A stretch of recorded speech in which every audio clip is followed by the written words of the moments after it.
সাবেক দম্পতি শাকিব খান ও অপু বিশ্বাসের একমাত্র সন্তান আবরাম খান জয়। পড়াশোনার জন্য ছেলেকে বিদেশে পাঠাচ্ছেন শাকিব অপু।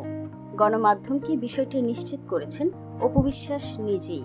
অভিনেত্রী জানান, তিনি এবং শাকিব দুজন মিলেই ছেলেকে বিদেশে পাঠানোর সিদ্ধান্ত নিয়েছেন। চলতি বছরই পড়াশোনার জন্য বিদেশে যাবে জয়। তবে ছেলেকে কোন দেশে পাঠাবেন তা আপাতত গোপনে রেখেছেন অপু। সম্প্রতি একটি টিভি চ্যানেলে ঈদ আড্ডায় এসব কথা জানিয়েছেন অপু বিশ্বাস। অনুষ্ঠানে অপু জানান, তিনি যখন জয়কে নিয়ে প্রথম মিডিয়ার সামনে আসেন তখন শুধুই একজন মায়ের জায়গা থেকে এসেছিলেন। এটার জন্য তাকে অনেক কথা শুনতে হয়েছে।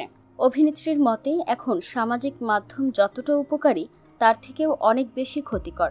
মানুষ অনেক ধরনের কথাই বলবে, সেগুলোকে পাত্তা দিলে দিন শেষে নিজেদেরই ক্ষতি। অভিনেত্রী বলেন, ছেলেকে বিদেশে পাঠালেও জয় এবং নিজের কাজগুলো নিয়েই ব্যস্ত থাকব।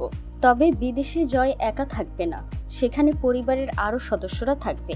কারণ জয় শুধু আমার জীবনেই সবচেয়ে বেশি গুরুত্বপূর্ণ নয়, ও আমাদের পরিবারের সবার কাছেই গুরুত্বপূর্ণ। সাক্ষাৎকারটিতে অপু আরও জানান, বর্তমানে বাংলাদেশে কিছু নোংরা জিনিস দ্রুত ছড়িয়ে পড়ছে, যা বাচ্চাদের মনে প্রভাব ফেলে।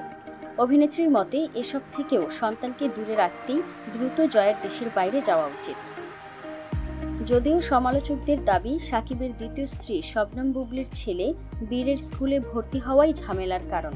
মূলত শাকিব বুবলি পুত্র বীরকে ভর্তি করা হয়েছে জয়ের স্কুলেই, আর তাতেই নাকি জয়কে দেশের বাইরে পাঠানোর মতো কঠিন সিদ্ধান্ত নিয়েছেন অপু বিশ্বাস।